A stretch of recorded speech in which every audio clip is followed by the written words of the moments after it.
الشيطان الرجيم بسم الله الرحمن الرحيم الحمد لله رب العالمين والعاقبة للمتقين والجنة للمطيعين والنار للعاصين ثم الصلاة والسلام على أشرف الأنبياء وأعز المرسلين أبي القاسم المصطفى محمد اللهم صل على محمد وآل محمد النبيين الطاهرين المعصومين المظلومين الذين ذهب الله عنهم الرجس وطهرهم تطهيرا اللهم صل على محمد وآل محمد فقد قال الله الحكيم في محكم كتابه المبين بسم الله الرحمن الرحيم إن الذين لا يرجون لقاءنا ورضوا بالحياة الدنيا واطمأنوا بها والذين هم عن آياتنا غافلون أولئك مأواهم النار بما كانوا يكسبون آمنا بالله وصدق الله العلي العظيم اللهم صل على محمد وآل محمد. Verses 7 and 8 of the 10th chapter of the Holy Quran known as Surah Yunus. Allah subhanahu wa ta'ala says, إِنَّ الَّذِينَ لَا يَرْجُونَ لِقَاءَنَا. Indeed, those who do not hope to meet us.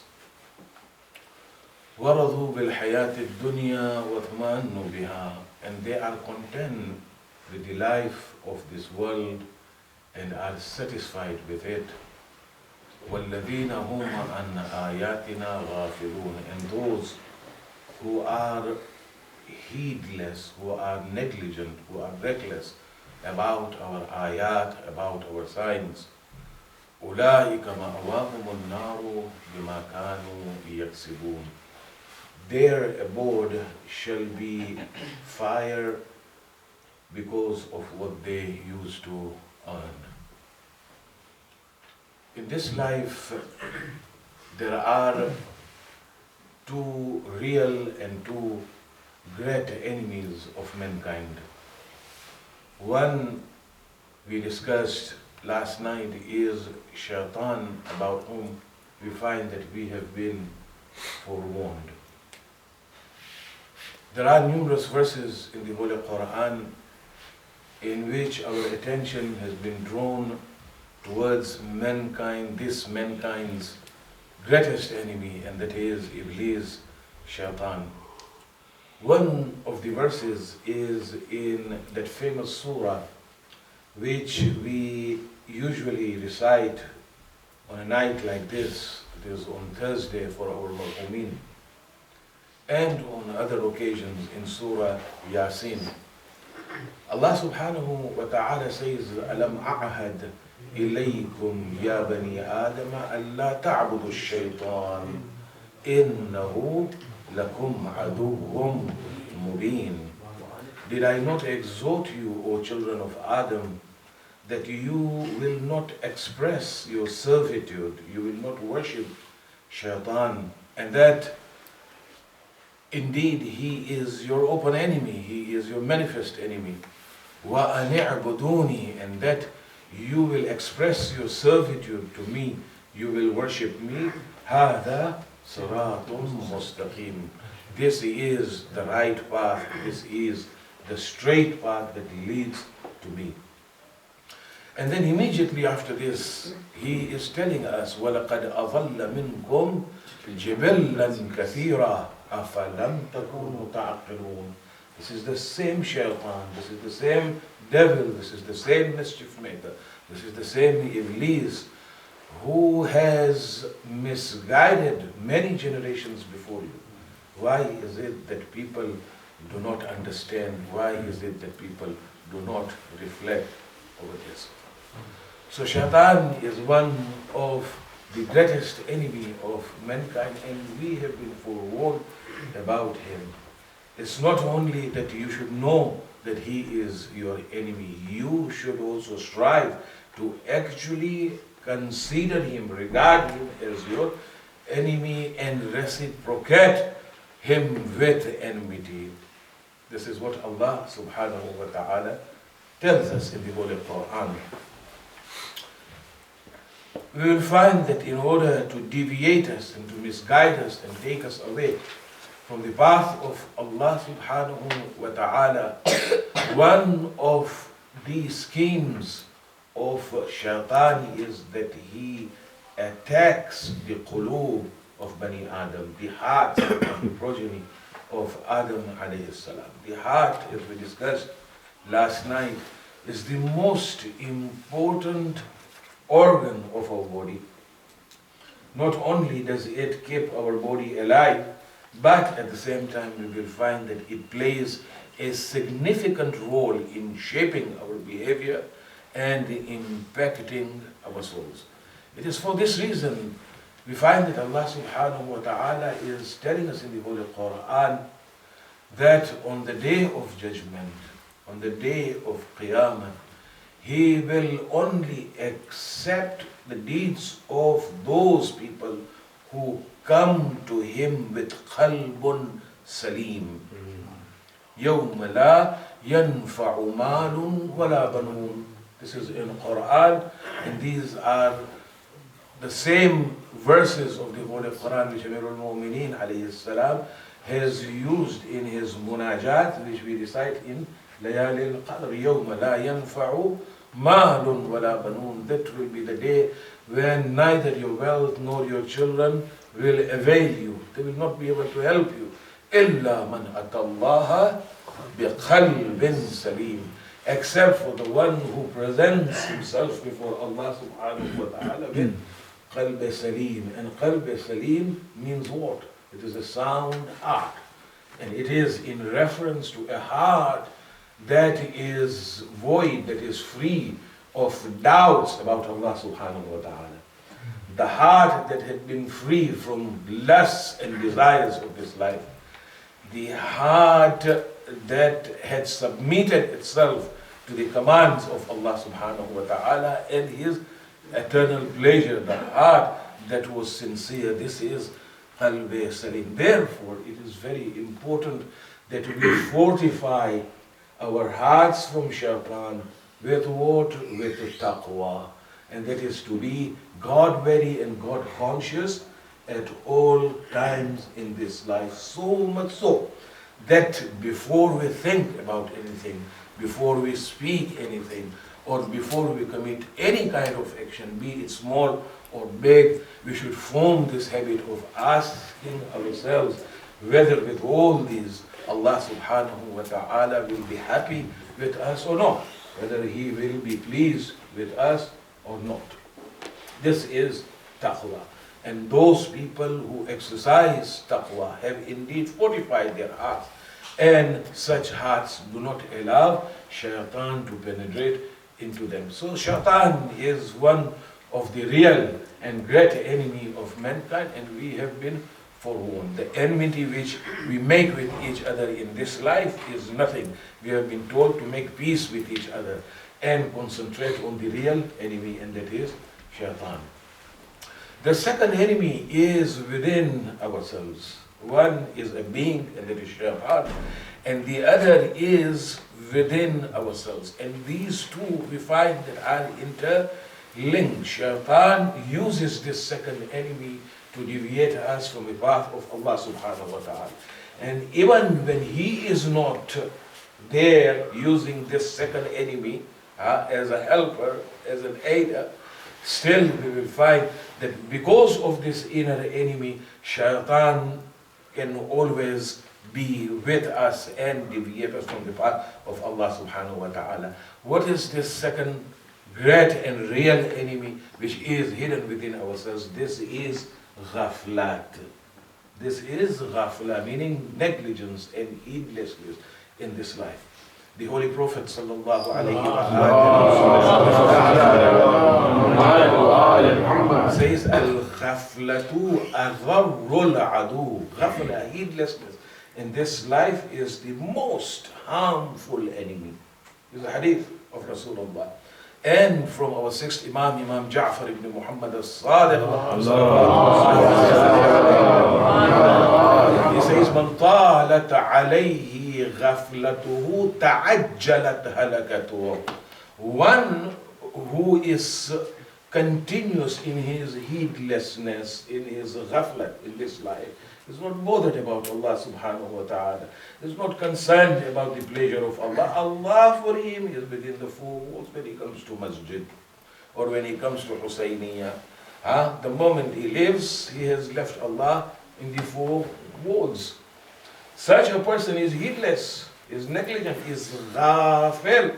And if this continues, then destruction will come to him quicker, according to our Imam alayhi salam. And how quick, the moment death occurs to him, he will realize that he has left out the deeds which will be helpful to him in the akhirah, in the hereafter. You find that our ulama, our scholars, those who have in-depth knowledge of Quran, have cited beautiful examples to explain ghafla, heedlessness and negligence. They say that there are two meanings of ghafla, very simple meanings. When the children will be able to understand. One is that when there is something in existence and in our presence, and we are not mindful of that thing or thoughtless about that thing, then this is ghafla. This is heedlessness. How? We all know that parents, for example, are the greatest blessings for us in this life. For those whose parents are alive, may Allah grant them with long life. And if the parents are not alive, then Allah should grant them with maghfirah and place their souls in a'la al-yin, insha'Allah. But they are the biggest source of blessings for those who have parents in this life. If at all they are flourishing in this life, they are thriving in this life, they should never think it is because of their own aql and because of their own efforts. It is mostly with the prayers and du'as of their parents, and their akhirah, their hereafter, will also be determined by their parents. The kind of relationship they had with their own parents. A person comes to Rasulullah sallallahu alayhi wa alihi wa sallam and asks, Ya Rasulullah, ma haqqul walidain ala waladihima? What are the rights of the parents upon their children? Beautiful response. Yet the Prophet of Allah said, Huma jannatuka wa naru. They are your paradise and they are your hellfire. This is the response. How? And then the Prophet explains, he says, رِضَى اللَّهِ فِي رِضَى الْوَالِدَيْنِ وَسَخَطُ اللَّهِ فِي سَخَطِ الْوَالِدَيْنِ. The pleasure of Allah is in the pleasure of the parents, and the wrath and the anger of Allah subhanahu wa ta'ala is in the anger of the parents. Such is the status of the parents. And if they are present, they are alive. And children misbehave with them, undermine them, are disrespectful towards them, torture them in any way, whether it is in small way or big way. These are the people who are ghafilin. Ghafil, they are heedless, they are negligent. Why? Because they are the parents, the greatest source of blessings for them, and they are heedless about them. This is one example that has been cited by the ulama to explain ghafla. There is something that is existing and it is present with you, yet you are not mindful about it, you are thoughtless about it. This is ghafla. The second example that has been cited is of ulama. These are the religious scholars, and when we talk about religious scholars, I do not mean those people who just put on the garb of the ulama, because this garb, this dress of ulama is nowadays sold in the bazaar, in Najaf and in Khub. You can easily buy those, and yes, people are buying them. I'm not talking about those or ordinary students of Islam. I'm talking about those scholars who have in-depth knowledge of Quran, and because of their knowledge they have attained the daraja of taqwa. إِنَّمَا يَخْشَى اللَّهَ مِنْ عِبَادِهِ الْعُلَمَاءِ. Indeed, from amongst the people who revere, have this reverential fear for Allah subhanahu wa ta'ala, they are the religious scholars, they are the ulama. Their presence amongst us is also a great blessing. There is no doubt about it. There are verses of the Holy Quran that talks about them, and there are, mashallah, numerous traditions in which we have been told to be careful when it comes to our connection with these great scholars that are the ulama. For example, in one of the verses of the Holy Quran, a beautiful verse, all the verses are beautiful, subhanallah. But in this particular verse, Allah subhanahu wa ta'ala says, and you will see that the term ulama has not been used in this verse. He says, أَوَلَمْ يَرَوْا أَنَّا نَأْتِي الْأَرْضَ نَنْقُصُهَا مِنْ أَطْرَافِهَا. And do they not see, that is the people do not see, us coming to the land and reducing its frontiers? Beautiful verse of the Holy Quran. Now what does it mean? Don't people see us coming to the land and reducing its frontiers? نَنْقُصُهَا مِنْ أَطْرَافِهَا. Ayatollah Nasir Makarim Shirazi in his Tafsir Namuna, whilst explaining this particular verse, says that the term Ard, which means land, don't they see us coming to the land, actually refers to the people of the land. That is, people who dwell on this earth. And nanqusuha min atrafiha, reducing its frontiers, means what? Allah subhanahu wa ta'ala says that they see us coming to the people of the land and reducing its frontiers. This has been explained by none other than our sixth Imam, Imam Ja'far ibn Muhammad al-Sadiq. In the tafsir of this particular verse, Imam says, نَنْقُصُهَا بِذِهَابِ عُلَمَائِهَا وَفُقَهَائِهَا وَصُلَحَائِهَا. We reduce its frontiers by taking away the true scholars, those who have in-depth knowledge of Quran. We take them away, who are good people, salihin from amongst the people. This is how we reduce. So what it actually implies, civilizations, rulerships, kingships, all coming to end. And one of the ways all these things come to an end in this life is that Allah takes away the ulama. So in reality, you see, these ulama are the greatest source of blessings for us in this life. So we must revere them. We must revere, respect them, and not talk nonsense against them, and we follow their guidance. They are not going to come you and hold your throat and insist that you follow them. It is we who decide that we want to follow. Has anybody of us who are here has received a telephone call from any Ayatullah in Qom or Najaf? Brother Mujahid, please do my taqleed and send your khums to me. Nah. Has it happened? If it has happened to somebody here, should share it with us. It does not happen. But nowadays we find that we have this trend to criticize everyone, and the ulama are not accepted. We should remember that these are their status is very great, especially after the Holy Prophet and during the ghaibah of our Imam. They are regarded as the representatives of Imam al-Hujjah during his ghaibah, during his occultation. Those people who undermine the authority of ulama are from amongst the ghafilin, those who are heedless. These are the people who are losers. So this is one of the things which ulama explain about ghafla, that something that is existent, something that is present, yet one is thoughtless and unmindful about it. This is a kind of ghafla, being reckless and heedless and negligent. The other is to let go of an opportunity of this life. An opportunity comes in a person's life and he does not take advantage of that opportunity to achieve, say, close proximity to Allah subhanahu wa ta'ala, and that opportunity passes away, then such a person is regarded as ghafir, one who had been heedless. The thing which we are heedless about most in this life is time, isn't it? Waqt. And it passes away. It passes away so quickly. My younger brothers, listen to us carefully. You see, there was a time when we passed through your phase. We were also children. Kabhi hum bhi bacche the. We used to play. We used to enjoy. Or kabhi hum bhi jawan the.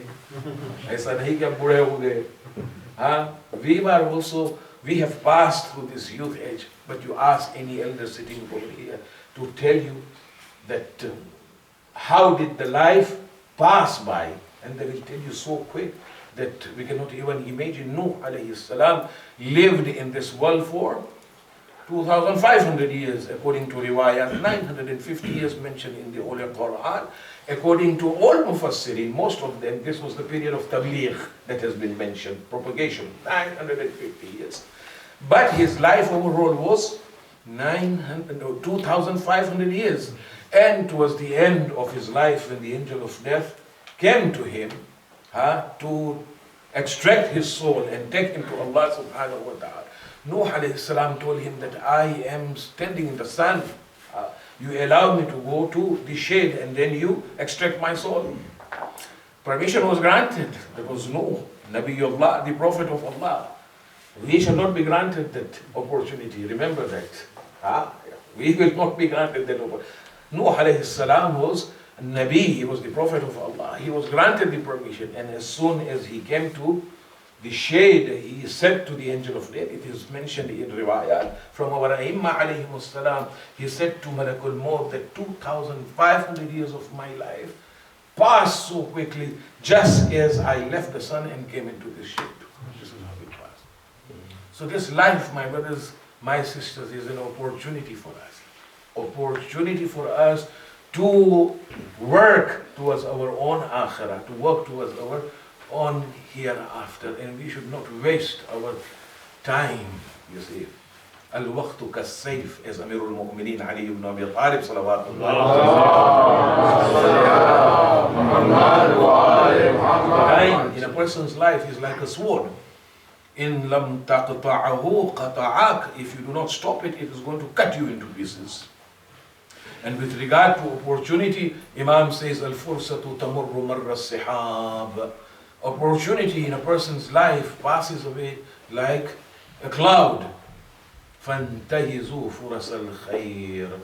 Then what you should do is, wisdom dictates that you should take advantage of the opportunity you have at hand. مَا مَضَى فَاتْ وَمَا يَأْتِي فَأَيْنْ. What has gone past, it has gone. It's not going to come. Is your past going to come back? No. It's not going to. You can cherish the memory. I can cherish my childhood. I can cherish my youth age, but it's not going to come back. وَمَا يَأْتِ فَأَيْنْ. And what is going to come in future? Have you seen it? Are you sure that you are going to achieve your ambition in this life? No. So these two things are regarded as impossible things, isn't it, for us? What has gone has gone. It's not going to come back. And what is to come is where? Have you seen it? You build castles for yourself, but is it going to happen? Imam then says, Qum, rise from your place. وَاغْتَنِمِ الْفُرْصَةَ بَيْنَ الْعَدَمَيْنِ. You should take advantage of the life in which you are breathing. That is your real life. A person who does not take opportunity of this life which he has to better his akhirah, to recognize Allah subhanahu wa ta'ala, then such a person is regarded as heedless, as ghafil. So these are the two simple explanations we find that the ulama have given to us regarding heedlessness in this life. If we refer to the Holy Quran, we find that Allah subhanahu wa ta'ala is mostly condemning those people who are ghafil, who are heedless about His ayat, about His signs. Why? Because it is through ayat, through the signs, that Allah subhanahu wa ta'ala is drawing us towards Himself. It is through his ayat and through his signs. And if you study the Holy Quran, in many places Allah subhanahu wa ta'ala is talking about ayat, ayat, ayat. Ayat is plural of ayat or ayah in Arabic, which literally means a signpost. Anything that takes you towards Allah subhanahu wa ta'ala, that is ayah, that is a sign. And in the Holy Quran, we will find that ayat have different meanings. There are different things that have been called ayat. One of the meanings of ayat in the Holy Quran, it is in reference to the verses of the Holy Quran itself. And we also use this, isn't it? That I have recited so many ayats of the Holy Quran, meaning verses of the Holy Quran. Or I have recited from ayah number this to ayah number that, isn't it? So this ayat has also been mentioned in the Holy Quran. The verses also are referred to as ayat in the Holy Quran, and the instruction is that we should pay attention to the Holy Quran. What is this Quran? The Holy Quran, when we are talking about the verses of the Holy Quran, what is the Holy Quran? It is the book. The simple explanation for this is, you ask anyone, he will tell you that it is a book of Allah subhanahu wa ta'ala that was revealed on Prophet Muhammad sallallahu alayhi wa sallam. It's the book of guidance. It is there amongst us. We must revere it. This is the book of Allah, and the verses in it are the ayah. However, we find that Ayatullah Wahid Khurasani, may Allah protect and prolong his life, a great marja in Qom, a great marja indeed. Alhamdulillah, I've been blessed with visits, not just a visit, but several visits to this great Ayatullah. And when you are in his presence, subhanallah, I mean, it's even difficult to look at him directly. The nur which is there on his face. For the children who actually want to know who Ayatullah Wahid Khurasani, his lectures are there on YouTube. Just type and go into it and you will see. He's almost 90 years now. Almost same age, or older than Ayatollah Sistani, Hafidahullah. He is telling us when he's talking about Quran in one of his lectures, and he is introducing this book. He says, very simple thing, he says that those people who have studied and have in-depth understanding of the Holy Quran know with certainty that all that knowledge and information which was revealed on 124,000 prophets, all that knowledge and information is bayna daf'atayn, between the cover of these two, between the two cover of this book, that is the Holy Quran. All those information, knowledge that was revealed, that means whatever was revealed on Adam, whatever was revealed on Noah, whatever was revealed on Ibrahim, on Musa, on Isa, it's all the treasure of knowledge that astonishes the intellect. Ayatollah says that this is the Holy Quran, and the Holy Quran begins with Bismillah ar-Rahman ar-Rahim of Fatihatul Kitab, and it ends with Surah An-Nas. This is the book which Allah has revealed, and it is with us. And then he carries on and he says that people who have belief in the Holy Quran, sincere belief, not just a lip service that I believe in Quran, I am a Muslim, I believe that it is the book of Allah. No, those who sincerely believe, sincere belief demands certain things, and we will be talking about it. Believe that Quran is the book of Allah subhanahu wa ta'ala. He says that their responsibilities towards Quran are three. Number one is qira'ah, that is to ensure that they recite the Holy Quran on regular basis. Tadabbur, meaning contemplate over the ayat, the verses of Allah, and al-amal bi ahkam al-Quran, and then to apply the teachings of Quran in one's practical life. These are the three things which we are required to do, those who claim that we believe in the Holy Quran, these three things have to be done. Number one is qira'ah, recitation of the Holy Quran. We must learn how to recite in Arabic itself. Inshallah, I want to talk about this a little more. Learn to recite the verses of the Holy Quran, do tadabbur on his ayat and apply it with regard to recitation of the Holy Quran. In the Holy Quran itself, Allah is instructing us that we should recite the Holy Quran. And He has praised the people who recite the verses of the Holy Quran. إِنَّ الَّذِينَ يَتْلُونَ كِتَابَ اللَّهِ وَأَقَامُوا الصَّلَاةَ وَأَنفَقُوا مِمَّا رَزَقْنَاهُمْ سَرًّا وَعَلَانِيَّةً يَرْجُونَ تِجَارَةً لَن تَبُورَ. Allah subhanahu wa ta'ala says, indeed, those who recite the book of Allah. So recitation has been mentioned in the Holy Quran. Therefore, recitation should be our practice.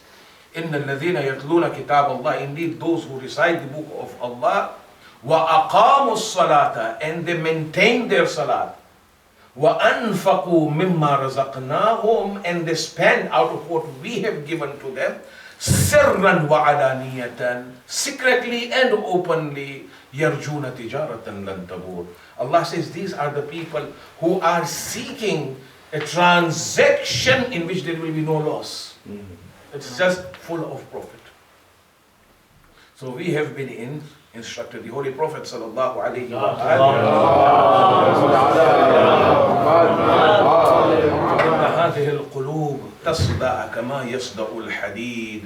he says, indeed these hearts rust just as iron rusts.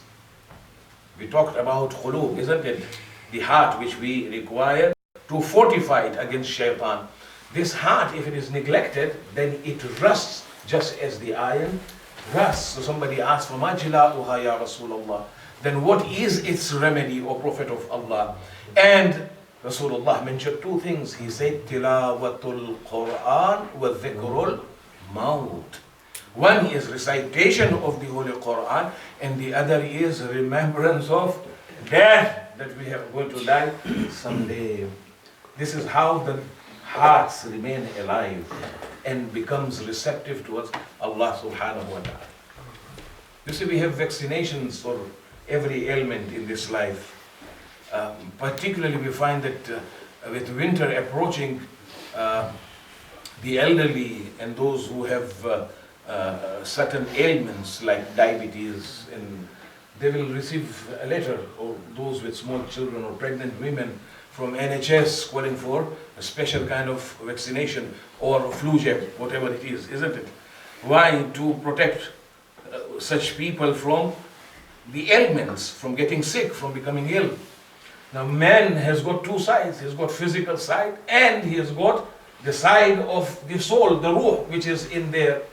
Just as the physical body becomes sick, the ruh, the soul also becomes sick. So if there is vaccination for the physical body, and it safeguards us from different kinds of ailments, what about this ruh? What is there for this ruh? The vaccination has already been provided by Rasulullah 1400 years ago, when he says, laqahul iman tilawatul Quran. The vaccination for your iman, to protect and safeguard your iman, is tilawatul Quran, is to recite the Holy Quran. If you want to keep this iman, this heart safe from shaitan, receptive to Allah, then the habit of reciting Quran. And how many verses should a person recite? Amirul Mu'mineen Ali ibn Abi Talib, in his wasiyah, in his will to his son Muhammad al-Hanafiya, he says, "O my son Muhammad, Quran is the covenant of Allah subhanahu wa ta'ala. Therefore it is essential that you renew this covenant every day. If possible, minimum," Imam says minimum, recite 50 verses a day. This is from Amirul Mu'mineen. Minimum, he says. He has not said maximum. Why? Because Quran is nur. The more you recite, it is nurun ala nur, light over light. This is the guidance of Amirul Mu'mineen. And why 50 verses? We do not know. The knowledge of this may be hidden from us, but Amirul Mu'mineen knows. And that is why he has said that minimum for your ruh, it is important. Why? Kalimatul Amir, Amirul Kalimat, a word that comes out from the mouth of Amir, like Amirul Mu'mineen, becomes the Amir of all the other words. Isn't it? So he knows that while he is saying 50 words, there is definitely something in it for our ruh, for our souls. Minimum 50 ayat. Ghalib bin Sa'sa'a.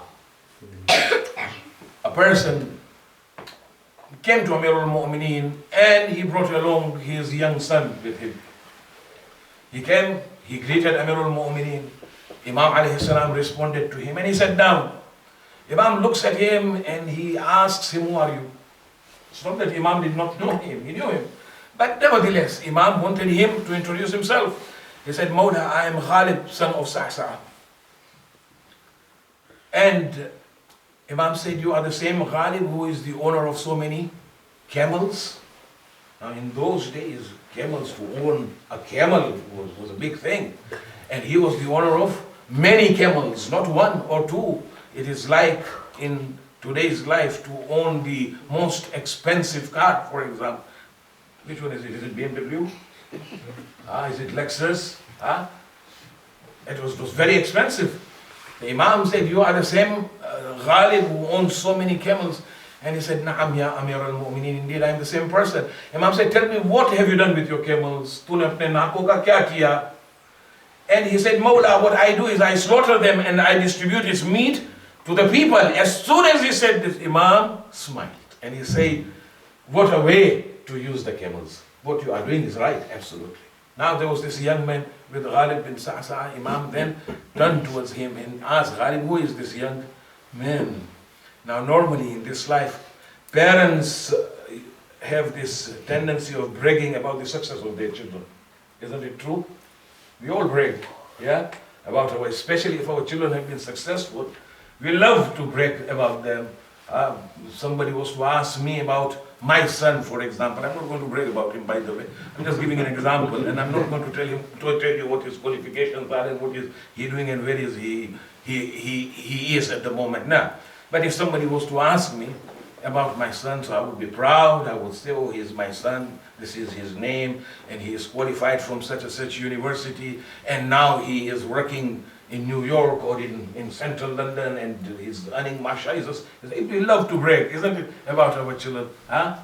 Your parents love you, and they feel good when you are successful. They are not your enemies. Even if you sever your relationship with them, their du'as will always be there with you for as long as they are there. These are the parents. So Mawla asked, he said, who is this young man? And Ghalib then introduces his son. He said, he is my son.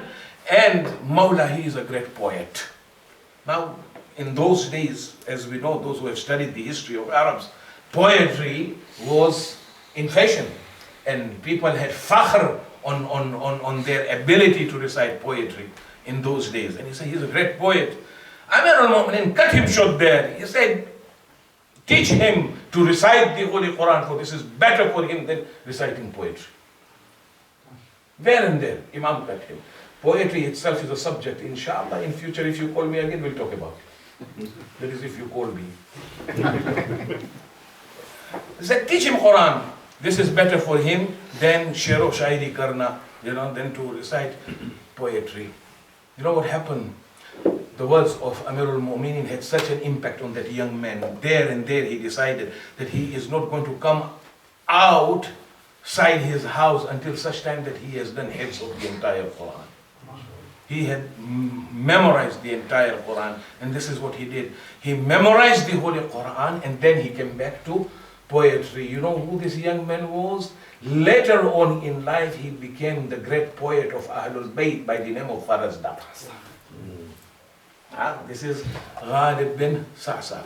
So my brothers, my sisters, this is one of the things which we are required to do, and that is recite the Holy Quran. Now there is, subhanallah, nowadays there is this trend in our community that every day a new thing is coming out. You answer one question, you find 10 questions coming on the following day. And there is new things spreading, a new view which appears to be very, very, very, very logical. Because nowadays, if you want to fool people, you use some, what I call ghulabi alfaz. Words that are rosy. If you want to fool people, tell them this is intellectual, or this is logical, or this is, modern or progressive. Under this, you find all these foolish things happening.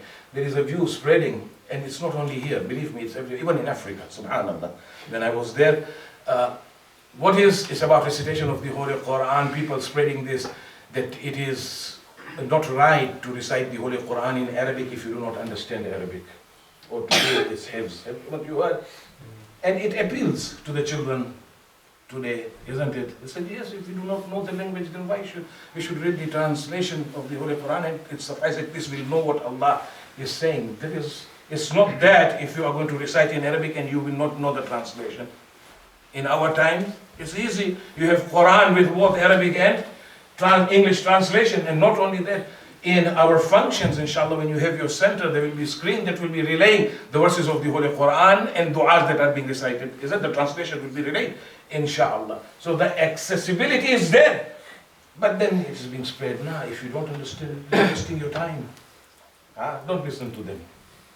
They are fooling you. They are deviated and misguided, and they will also take you there. If I had time, I would have gone into details. In Toronto this year in Muharram, I cited an example of nature and future. Now what is that? You go and look for my madras, inshallah you will understand. I don't have time. That is the kind of logic which many people have. But Allah subhanahu wa ta'ala, as I just mentioned, has created us in such a way that we have two sides to our life. One is the physical and the other one is soul, the ruh itself. We tend to concentrate a lot on the physical aspect of our lives, but when it comes to ruh, we forget. Remember, this ruh is such. Remember this message. This ruh, this soul which is there. If it is removed from the body, this body becomes useless. Allah has created this ruh in such a way. In Quran, Allah is telling His beloved Prophet, يَسْأَلُونَكَ عَنِ الرُّوحِ. The people are asking you about ruh. قُلِ الرُّوحُ مِنْ أَمْرِ رَبِّي. Tell them it is my affair, it is my amr. Allah subhanahu wa ta'ala says. And this ruh is such. This is a very clear-cut message. And if you want to experience, go and experience in your lives. This ruh is such a creation of Allah subhanahu wa ta'ala that it will never find peace, comfort and solace in anything except in the dhikr of Allah subhanahu wa ta'ala, or in those things that leads directly to Allah subhanahu wa ta'ala. Remember that.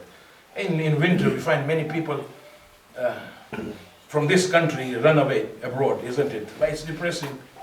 In the early days when I came to UK to settle, the 2002, the first 2-3 years were good, because we had never experienced such winter. 4 o'clock, it's dark, and 8 o'clock is the sunrise, isn't it? And the best thing that happened, the month of Ramadan fell during winter as well. So it was Nurun ala Nur. But as time passed by, we realized that, Baba, this is claustrophobic. We hardly see the sun. It's dark throughout. So people usually travel abroad, isn't it? They take leave, particularly in December. You'll find people go to Morocco, they go to Turkey, they go to Mauritius, they go to Vietnam, and they come back after a week, they come back after 2 weeks, and they come and tell us, Maulana Sahib, we went to Tunisia, we came back, after 24 hours it is as though we never traveled. Wahi halat hai. There is no sukoon, there is no peace, and it is back, same routine of this life. Why does this happen? Akbar, the Mughal emperor, had once called his prime minister Birbal and told him, bring 5 insane people to my court. 5. 5 pagalo ko lekar aaye. And he said that if you do not bring 5, then I'm going to cut your head. So it was a task for him. He set out, he found 3, and he was given 3 days. So he brought those 3 insane people, mad people with him before the emperor. The emperor said, but I had told you to bring 5. He said, there are 5. He said, where? He said, these are 3. 4th is me and 5th is you. He said, how? He said, you instructed me to look for a mad person. You are a mad person yourself. And I obeyed your command, hence I am also insane. So we are all together. 5. And then he narrated how he found these 3 mad and insane people. One of them, I'm not going to relate the entire story because my time is limited. He said, one of them, I found them outside a mandir, at night searching for something. It was dark and he was searching, you know how night is. And I came and I asked him, what happened? What are you looking for? He said, my golden ring has fallen down and I'm searching for it. So he said, as a human being, I thought of helping him. So I started searching for that ring, and for 1 hour we didn't find it. And I told him that, are you sure that the ring fell down here?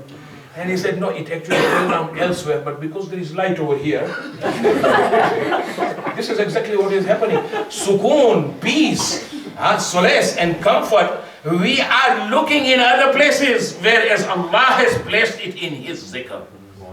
He has placed in those things that leads us to Allah subhanahu wa ta'ala. Allah bi dhikrillahi tatma'innul qulub. It is only in the remembrance of Allah that these hearts will be away from depression, it will be away from anxiety, it will be away from all such nonsenses. It will be at peace, it will be at comfort. It's only the zikr of Allah. That is why we find Imam Zainul Abidin alayhi salam saying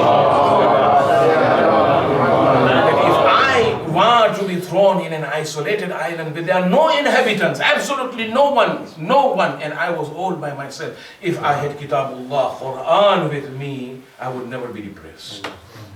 This is Quran. So those people telling you, leave aside Arabic, you see, you just learn Quran from English or from Farsi and Urdu. These people are actually misguided and they are misguided. Don't fall into, yes, you in your life attempt, try, strive to understand the verses of the Holy Quran. We will be talking about it as well. But don't neglect recitation of Quran in Arabic itself, because you know why? We believe in some places, I have seen that nowadays this trend has started where du'as even of our imams are recited in English or in Gujarati. Yeah? Oh, once a month we should have the dua in, I don't know if this problem is here or not, but it exists everywhere that we recite. There's nothing wrong, don't get me wrong. I'm not criticizing, but my belief is that this is not right. What you should do is you should keep in Arabic so that the children should learn to recite those du'as. You know why? Because each and every word of Allah subhanahu wa ta'ala in the Holy Quran and each and every word of a ma'asum in dua is shifa. Allah, it is shifa. The word that comes out from ma'asum. And you are denying yourself that right, and you are following the translation of different people who have got nothing. Takbir. Allah. So my brothers. Nare Takbir. Nare Risalat. Ya Rasulullah. Nare Risalat. Ya Rasulullah. Nare Haidari. Ya Ali. Nare Haidari. Ya Ali.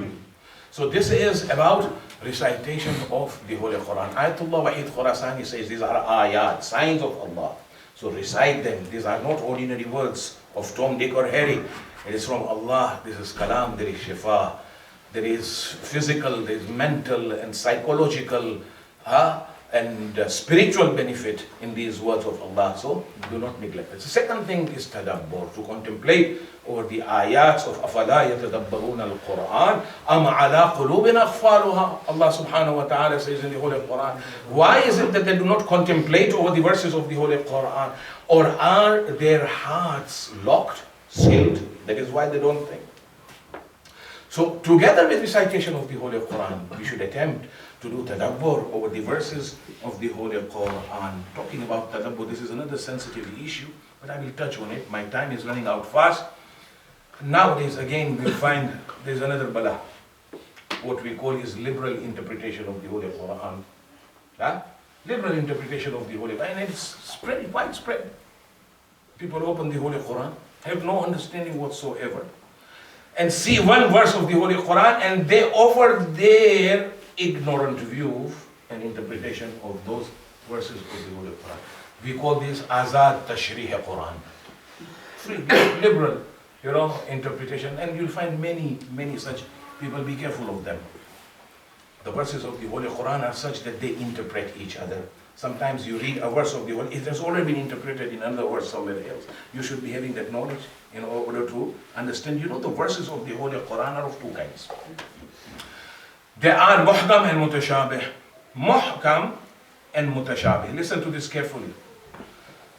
Muhkam ayat of the Holy Quran are clear verses, definitive verses of the Holy Quran. If you are to recite, you would understand immediately what Allah is saying.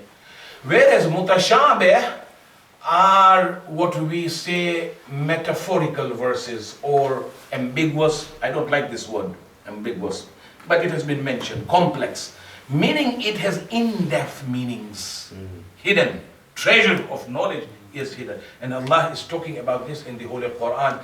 He says that we have revealed the book on you. Allah is telling His Prophet, Inna anzalna alayka al-kitab. Indeed, we have revealed the book to you. Fihi ayatun muhkamat hunna ummul kitab. In it are verses that are clear. When you recite it, you will understand. Hunna ummul kitab. They are the mother of the book. Wa ukharu mutashabiha. And other verses are mutashabih, meaning they are complex verses. You have to have that in-depth understanding of the whole. Ayatollah Nasir Makarim Shirazi, let me give you an example of these verses. Muhkam verses, for example. Qul huwa Allahu ahad. Say He, Allah is one. Ahad, such one who has no second or third after Him. Ahad is not wahid. It's a very clear ayat. You open, you read, you see, I've understood. Or Allahu khaliqu kulli shay. Allah is the creator of everything. You don't need interpretation of that. He has created everything, including us. This is muhkam ayat of the Holy Quran. Mutashabih verses, just for the sake of giving example, is yadullah fawqa aydihim. The hand of Allah is on their hands. Huh? Does Allah have a physical hand? Huh?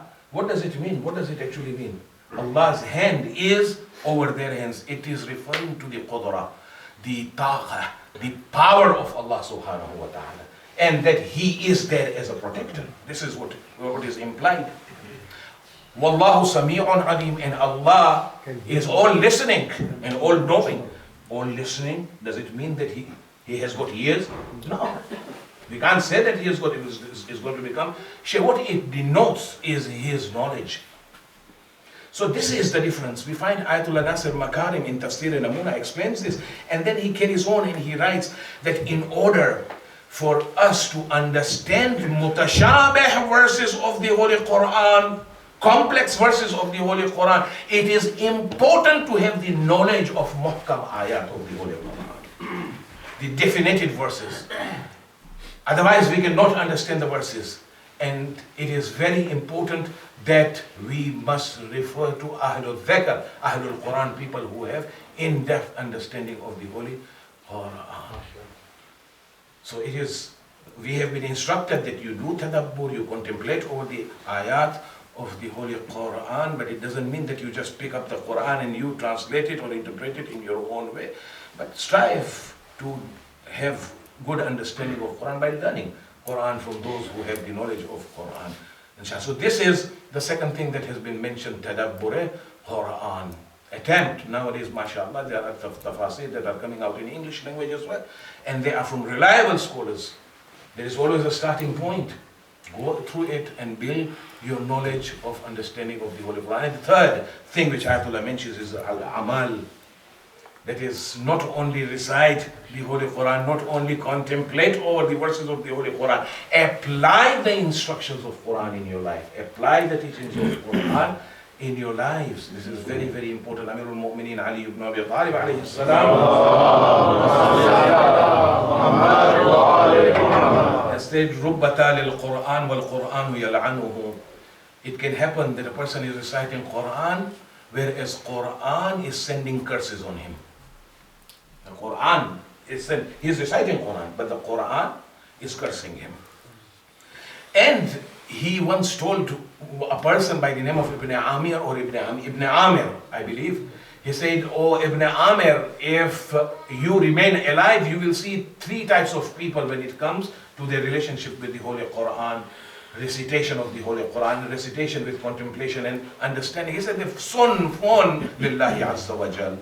One group of people will be those who will give importance to the Holy Quran only for the sake of Allah subhanahu wa ta'ala and nothing else. Meaning these are the people who will recite Quran, who will contemplate over Quran, and they will apply the teachings of Quran. The second group was sunfun lid dunya, and for material benefits. They will be applying Quran for material benefit.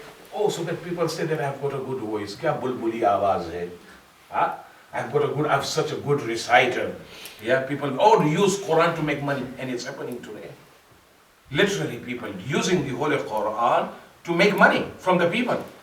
And this is for dunya. Imam says this is the second group of people who will be using Quran for material benefits.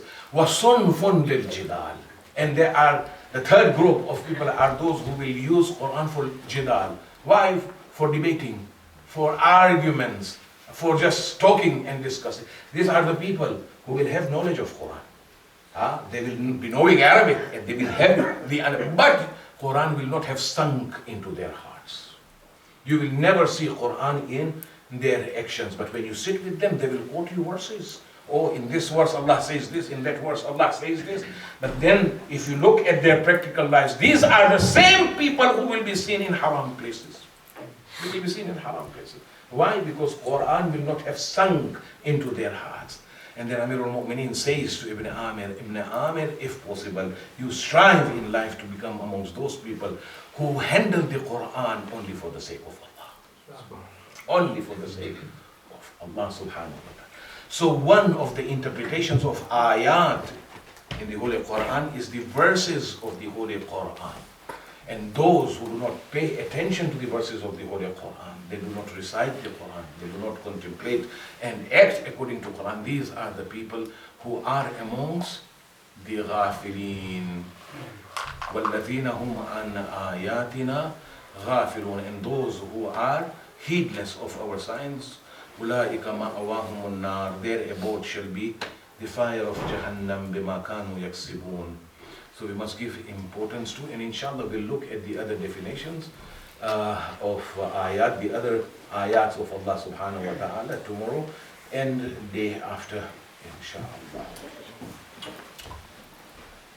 And as I mentioned yesterday, the Muslims who came to fight against Imam Hussein, amongst them were those who had memorized the entire Quran. कहने को मुसलमान के बंदे थे Yazidi के थे हाफिज कुरान भी कुरान को जला दी. They came, and what they did, they had memorized the Holy Quran, but they burnt the Holy Quran in Karbala. Then they killed the Quran. And the kind of injustice, Allahu Akbar, they did against the Ahlul Bayt. You know what happens? These are the days of Ashra Zainabiyya. We remember the atrocities that were committed against the Ahlul Bayt in these days. And it was Azim Musibah on the Ahlul Bayt. Imagine the condition of Sayyidah Zainab. Imagine the condition of Sayyid Sajjad, of Kulthum, of Rabab, of Layla, of the children of Ali Muhammad. In this life, for example, in this gathering, a small child, for example, of 3 or 4 years, just stands up and says that I am thirsty. Can somebody give me water? What will happen? People over here will immediately rush to provide water to that small child, isn't it? To quench the thirst of that child. Do you know what happened when the Ali Muhammad were taken as captives? In one of the riwayat it is mentioned that the caravan of the prisoners of Ahlul Bayt that was accompanied by the soldiers of Yazid was moving towards Sham, and on the way it so happened that it was extremely hot and water finished in this caravan.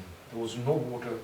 The soldiers stopped the caravan and they insisted their officers that unless we get water to drink, we are not going to move from here.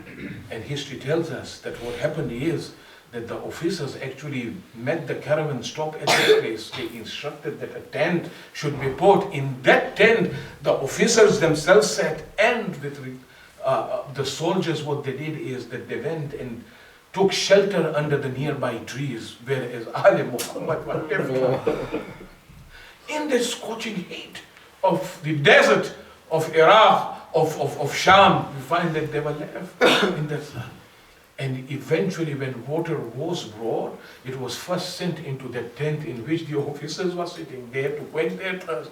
And thereafter the riwayah says that Shimr himself took the water and started quenching the thirst of each and every soldier who had accompanied them and was present there, it is said that at that time the 4-year-old child of Imam Hussein, Sakina bint al-Hussein, turns towards her aunt Zainab and says, "Oh Aunt Zainab, I am very thirsty. Can I also go to Shimr and ask for some water?" Water is a right of every creation, of every creature.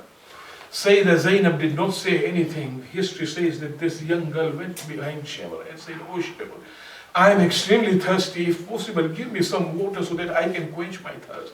But Shimr did not respond to her. Riwayat says that she came from the right side and Shimr turned away his face. She came from the left side and Shimr turned away his face and continued quenching the thirst of the soldiers. And eventually, when he had quenched the thirst of all his soldiers, he showed the water to Sakina bint al-Hussein. And as Sakina came forward thinking that Shimr is going to give her water, what this mal'oon did, what this accursed person did, he threw this water. He threw this water, and when Sakina saw this, she fell down in that place unconscious. It is said that the caravan then left, leaving Sakina behind. आले मोहम्मद का ये लुटा हुआ काफिला राह शाम में था। रिवायतों में हमें मिलता है कि आगे आगे सरहाए शुहदा, पीछे पीछे बेवारिसों का काफिला था। कि एक मर्तबा वो नेज़ा जो खूली मलऊन के हाथ में था और जिस पर इमाम का सर बुरीदा था, खूली मलऊन के हाथ से छूटा और जमीन के अंदर नस्ब हो गया। उस मलऊन ने लाख चाहा, लेकिन जब नेज़े को जुम्बिश भी न हुई तो आकर शिमर से माजरा बयान किया। शिमर ने कहा, ए खूली देख अभी सर हुसैन को मैं किस तरह आगे बढ़ाता हूँ। ताजियाने लेकर सैयद सज्जाद के करीब आया और वो बेअदबी की कि हाथों में हथकड़ियां, पाँव में भेड़िया, गले में खारदार। तो आहिस्ता आहिस्ता सैयद सज्जाद उस नेज़े के करीब आए जिस पे अपने बाबा का सर था। सर को बुलंद किया, कहा, बाबा आप आगे तशरीफ क्यों नहीं ले चलते? ताजियाने खाते खाते मेरा पुष्ट जख्मों से चूर चूर हो गया है। सर बुरीदा से आवाज आई, बेटा सैयद सज्जाद, मैं कैसे आगे बढ़ूं? मेरी बेटी सकीना इस काफिले में नजर नहीं आती। काफिला रुका, बच्चे के तलाश में चले। शहजादी ज़ैनब भी नाके से उतरी। रिवायतों में मिलता है कि कुछ कदम चलने के बाद शहजादी ने क्या देखा, एक बुरखा पोश खातून जमीन पर बैठी है, आगोश में सकीना को लिए हुए हैं। शहजादी करीब आई, सकीना को उस खातून से ले लिया, कहा, ए मुअज़्ज़मा, इस यतीमा की आपने खबरगिरी की, आपका शुक्रिया, खुदा आपको अजर अजीम अता करे। बस ये सुनना था कि एक मर्तबा उस मुअज़्ज़मा ने अपने चेहरे से नकाब को उल्टा, कहा, ज़ैनब किसका शुक्रिया अदा कर रही हो? मैं कोई और नहीं, तुम्हारी माँ फातिमा हूँ। वसयअलमु अल्लज़ीना ज़लमू आले बैति मुहम्मदिन अय्य मुनक़लबिन यनक़लिबून। इन्ना लिल्लाहि व इन्ना इलैहि राजिऊन। अल्लाहुम्मा इग़फिर लिल-मुअ्मिनीना वल-मुअ्मिनात वल-मुस्लिमीना वल-मुस्लिमात अल-अहयाइ मिनहुम वल-अमवात। ताबिअ अल्लाहुम्मा बैनना व बैनहुम बिल-हसनाति वल-खैरात। इन्नका मुजीबुद दअवात, इन्नका क़ादियुल हाजात, इन्नका वलियुल हसनात, इन्नका राफ़िउद दरजात, इन्नका अला कुल्लि शैइन क़दीर।